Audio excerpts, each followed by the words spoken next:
দীর্ঘদিন ধরে ভাঙা ও খানাখন্দের কারণে এখন মৃত্যুপুরীতে রূপ নিয়েছে মৌলভীবাজারের কমলগঞ্জ উপজেলার কমলগঞ্জ আদমপুরের এই সড়কটি।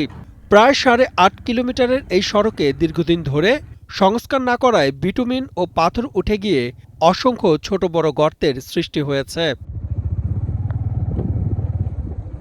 যাত্রীবাহী ও পণ্যবাহী যানবাহনগুলো বিভিন্ন সময় রাস্তায় সৃষ্ট গর্তে পড়ে আটকে যাচ্ছে। পাশাপাশি স্কুল কলেজগামী শিক্ষার্থী, রোগীবাহী অ্যাম্বুলেন্সও পড়ছে সীমাহীন দুর্ভোগে। এতে ঘটছে ছোট বড় নানা ধরনের দুর্ঘটনা। কিন্তু রাস্তাটার এমন অবস্থা, আপনি ১ ফুট জায়গা যেতে পারবেন না একটা গর্ত ছাড়া, এইরকম অবস্থা। তো আমরা চাই অতি দ্রুত যাতে এলাকাবাসীর পক্ষ থেকে অতি দ্রুত যে রাস্তাটার কাজ শুরু হয়ে যায় আর কি। এই আদমপুর সড়কটা এত ঝুঁকিপূর্ণ এবং ভয়াবহ যে আমি মহিলা হিসেবে আমার বিভিন্ন স্কুল পরিদর্শন করতে হয়। কমলগঞ্জের এই যে আদমপুরের রাস্তা, এটা করার মতো দেখার মতো কোনো মানুষ নেই। কল্লি খানা হয়ে গেছে, এটা দলালর দেশও পড়ে গেছি আমরা। দীর্ঘদিন ধরে এই রাস্তাটা নিয়ে এমন অসুবিধায় আছি, রোগীরা লইয়া যাওয়া যায় না।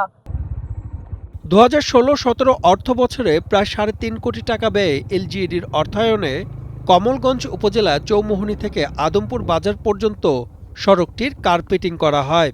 কিন্তু সড়কের উন্নয়ন কাজ শেষ হওয়ায় প্রায় ৫ থেকে ৬ বছরের মাথায় সড়কটির কার্পেটিং উঠে খানাখন্দের সৃষ্টি হয়।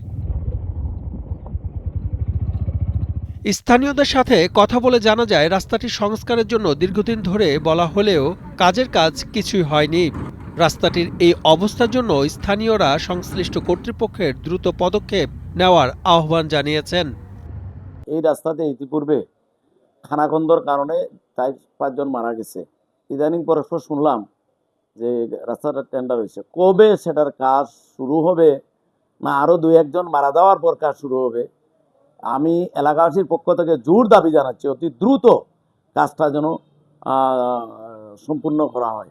এই বাজারে ৪-৫টা ইউনিয়নের মানুষ হয়। এই বাজারে ২টা স্কুল আছে, আবিজি মাদ্রাসা আছে, মহিলা মাদ্রাসা আছে। মানুষের যাতায়াতের অনেক কষ্ট হইতেছে। সড়কটির চলাচলের অনুপযোগী হয়ে পড়ায় ২০২১-২২ অর্থ বছরে প্রায় ৩ কোটি ৮৪ লাখ টাকা ব্যয় ধরে মৌলভীবাজার স্থানীয় সরকার প্রকৌশল অধিদপ্তরে সড়কটি মেরামতের জন্য দরপত্র আহ্বান করে।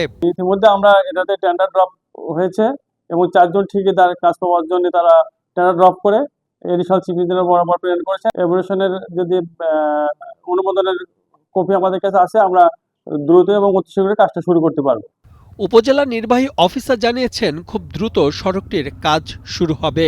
রাস্তাটি পুনর্নির্মাণ করার জন্য বরাদ্দ এসেছে এবং বরাদ্দের প্রেক্ষিতে টেন্ডার কার্যক্রম চলমান রয়েছে। টেন্ডার ইভালুয়েশন পর্যায়ে রয়েছে। ইভালুয়েশন সম্পূর্ণ হওয়ার পরে ওয়ার্ক অর্ডার দেওয়া হবে এবং অচিরেই রাস্তাটির কাজ শুরু হবে।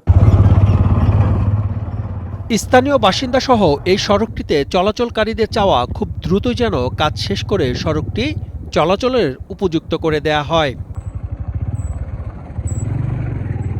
মৌলভীবাজার থেকে সালাউদ্দিন শুভর পাঠানো তথ্যচিত্রে ডেস্ক রিপোর্ট, কালের কণ্ঠ।